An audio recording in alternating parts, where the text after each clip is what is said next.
The morning sun filtered through the towering glass windows of the upscale office building, casting reflections across the polished marble lobby. Business people bustled in and out, coffee cups in hand, phones to their ears, heels clicking, ties swaying. It was Monday. Everyone moved like they had somewhere important to be. A black man in his late 30s stepped through the sliding doors, wearing a clean but simple gray hoodie, dark jeans, and well-kept sneakers. His posture was calm, confident. He carried no briefcase, no ID badge, just a leather folder under his arm. His gaze was steady as he approached the reception desk, not out of place, but clearly unfamiliar to the usual flow of corporate regulars. The security guard, a stocky white man in his 50s with thinning hair and a permanent squint, immediately took notice. He rose from his stool behind the desk with a slow, suspicious grunt and stepped in front of the man before he could say a word. "Hold on, sir," the guard barked, one hand raised like a stop sign. "This is private property. Employees only. Deliveries go around the back." The black man looked at him calmly. "I'm not here for a delivery." The guard's eyes narrowed. "Then, I'm going to need to see some ID. You can't just walk in off the street." "Who are you here to see?" A few heads turned. People slowed their walk, sensing confrontation. One woman near the elevators glanced over her shoulder, phone still in hand. The man glanced at the time on the lobby clock, then back at the guard. "I have a meeting on the 41st floor," he said evenly. "I'm expected." The guard scoffed. "Right. And I'm the mayor. You think I haven't seen this before? You people come in here thinking you can bluff your way upstairs.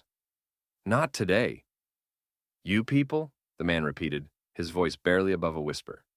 He tilted his head, but not in surprise. In recognition. He'd heard it all before. "Look," the guard continued, growing bolder now with the attention. "I don't know what game you're playing, but unless you got a badge or a name I can verify, you need to step back outside. Don't make me call someone." The man's jaw tightened just slightly. He didn't move. He didn't raise his voice. He simply reached into the folder and slowly pulled out a single sheet of paper. Heavy stock. Embossed lettering. He held it out. "Call this number," he said quietly. The guard snatched the paper with a scoff, and then froze. His eyes scanned the letterhead once, then again. His mouth parted slightly. Because on that sheet, in bold black print, was the name of the man standing in front of him. Lieutenant Colonel Marcus J. Rayner, newly appointed regional director for the entire building. The man didn't smile. He didn't gloat. He simply said, "I believe I'm the one you'll be reporting to." And in that instant, the lobby, the people, the whispers, the weight of assumptions, all turned on their heels. The guard's hand, the one raised to stop him minutes earlier, now rose slowly to his temple, in a shaky, stunned salute. The silence that followed Marcus's words clung to the air like static. The security guard's hand trembled mid-salute, caught somewhere between disbelief and embarrassment. His eyes darted from the paper to Marcus's face, desperately searching for some mistake, a typo, a prank, anything that might undo the moment he realized he had just humiliated the man who now outranked everyone in the building. Marcus didn't return the salute. He simply lowered the letter, tucked it back into the folder, and glanced down at the guard's nameplate. "Mr. Kessler, is it?" he said, his voice calm, deliberate. "This building is under my jurisdiction now. As of this morning, all security personnel are expected to undergo retraining, sensitivity, ethics, and protocol included. Something tells me you'll benefit from that." Kessler opened his mouth, but no words came. Just a pathetic half-stammer and a clumsy step backward. I didn't know," he finally blurted. "Sir, if I'd known who you were..." Marcus raised a hand, cutting him off. "That's the problem. You needed to know who I was before treating me with basic respect." Behind them, a few employees stood frozen near the elevator, clearly listening but trying not to be seen. One young man slowly removed his AirPods. A woman in a blazer exchanged glances with her colleague. The room had shifted, not just because of rank, but because a mirror had just been held up to it. "I won't be filing a formal complaint," Marcus continued. "Not today. But there will be a report. And I will remember this." Kessler's face turned red, then pale. "Thank you, sir." Marcus turned from him without another word and walked to the security gate. It slid open with a soft beep, and he stepped through with calm, deliberate steps, his sneakers making soft contact with the polished tile. As he reached the elevator, a woman in a tailored suit hurried toward him. She looked flustered but eager. "Lieutenant Colonel Rayner? I'm so sorry. I didn't know you were arriving this early. I'm Jessica with Admin Relations. We're honored to have you here." He gave her a small nod. "I'm honored to serve." The elevator doors opened. As they stepped inside, Marcus glanced back once. Kessler was still standing there, his hand at his side, his eyes low, surrounded now by people who no longer saw him as the authority in the room, because that title had shifted, not just in rank, but in respect. And Marcus hadn't raised his voice or made a scene. He had simply shown them something far more undeniable: dignity in the face of dismissal. As the elevator ascended, the tension from the lobby dissolved into a hum of anticipation. Jessica stood beside Marcus, glancing at him with subtle admiration, occasionally fidgeting with the tablet she carried. "I've taken the liberty of having your office prepped with your requested security clearance," she said, her tone respectful. "The board is waiting upstairs to greet you. They've all heard what happened in the lobby." Marcus raised an eyebrow slightly, but said nothing. He didn't need to. The silence said enough. When the doors slid open on the 41st floor, a small group of sharply dressed executives stood in a line near a curved glass conference room. One of them, a tall man with silver hair and a glossy navy suit, stepped forward. "Lieutenant Colonel Rayner," he said with an outstretched hand. "Welcome. I'm David Matheson, CEO. And let me say on behalf of all of us, we are deeply honored to have you leading our regional security and operations. Your credentials speak volumes." Marcus accepted the handshake, firm and steady. "Thank you. I intend to lead with discipline and transparency. I expect the same in return." Another executive, a woman with sleek blonde hair and pearl earrings, interjected, "We also want to offer our sincerest apologies for the way you were received downstairs. That was unacceptable." "I agree," Marcus replied evenly. "But I'm not here for apologies. I'm here to set a standard, and that standard will apply to everyone, regardless of what they wear or how familiar their face is." The executives nodded in agreement, though their faces carried a mix of shame and caution. It was clear that Marcus's presence had already begun to reshape the tone of leadership. No bluster, no bravado, just strength wrapped in principle. As he walked past the group into the glass-walled conference room, a large monitor lit up with the security blueprint for the building, every floor, access point, and emergency protocol. He took his seat at the head of the table. "This building will not just be secure," he said to the room, his voice calm but commanding. "It will be just. That starts with how people are greeted the moment they walk through those doors." Outside, through the floor-to-ceiling windows, the city moved as always, busy, indifferent, fast. But inside, a quiet shift was taking place. Not one based on fear, one based on earned authority. And in the lobby below, word had already spread among staff and tenants alike. There was a new man in charge, and he wasn't playing by the old rules. Later that afternoon, Marcus walked the perimeter of the building himself. No entourage, no announcement. He greeted every janitor, every receptionist, every mailroom worker by name when he could, and with respect when he couldn't. He wasn't performing. He was observing, listening, and people could tell. He paused at the maintenance hallway, where two young employees were fixing a ceiling panel. One of them glanced down and did a double take. "Wait, you're the new director, aren't you?" the guy said, wiping his hands on his uniform. "You're the one from the lobby incident." Marcus didn't flinch. "I am." The worker looked uncomfortable. "Everyone's talking about it. Can't believe that guard tried to throw you out." "Not that I'm surprised. He gives us a hard time all the time." "Never happens to the suits, though." Marcus looked at him steadily. "What's your name?" "Luis. Luis Alvarez." "Well, Luis," Marcus said, extending a hand. "You'll never have to worry about that again." "Not under my watch." Luis shook his hand, eyes wide. Not just because of the gesture, but because someone in power had seen him, heard him. It was something you didn't forget. Back upstairs, the executive floor was buzzing again, but not because of Marcus. Word had spread that an internal audit had been ordered. Every security guard, receptionist, and building contractor would be reviewed, not for punishment, but for patterns. Quiet racism, disrespect, gatekeeping, all of it. If it lived in the culture, Marcus was determined to root it out.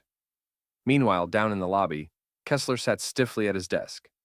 His usual authority had evaporated. People passed him differently now. Some ignored him completely. Others looked at him with disappointment. He felt it. The way people looked at someone who'd been exposed. And then, just before the afternoon rush, a notice flashed on his terminal screen. Mandatory training. Building equity and professional conduct. Immediate enrollment required. He swallowed hard. He knew this wasn't optional. Marcus watched the report logs from his new office, quietly approving new protocols, reviewing footage, and reading employee feedback forms. But he paused when he got to one anonymous submission. Today, I saw someone walk through the front door and change everything without yelling, threatening, or demanding. He just stood his ground, and it made everyone else realize they'd lost theirs. Marcus sat back in his chair, the city skyline behind him, and allowed himself the faintest smile. He hadn't come here to teach a lesson, but sometimes just walking in the door was all it took. The next morning began differently. The mood in the building had shifted, not with fear, but with alertness. People stood straighter. Small talk turned more respectful. Even the regulars at the coffee kiosk noticed the difference. Marcus arrived early, not in a luxury car, not in a parade of handlers, just himself, on foot, with a reusable mug in one hand and a leather satchel in the other. As he entered, eyes followed him, not with judgment, but with recognition. Kessler, now stationed at the far end of the lobby, reassigned to a desk by the parking elevators, watched him approach. He stood up. Marcus stopped briefly, not out of pettiness, but to acknowledge what needed to be said. "Morning, sir," Kessler muttered, eyes low.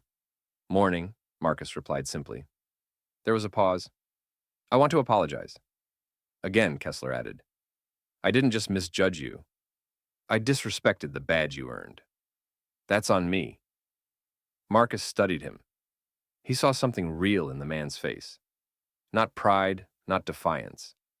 Just discomfort and the slow weight of realization. "You judge by clothing," Marcus said. "By skin. By your assumption of who belongs where. That mindset doesn't serve anyone, including you." Kessler nodded slowly, swallowing hard. Understood. Marcus didn't offer forgiveness. He offered accountability. Make sure it doesn't happen again.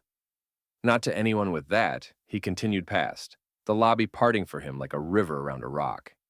He didn't need to command it. His presence did that on its own.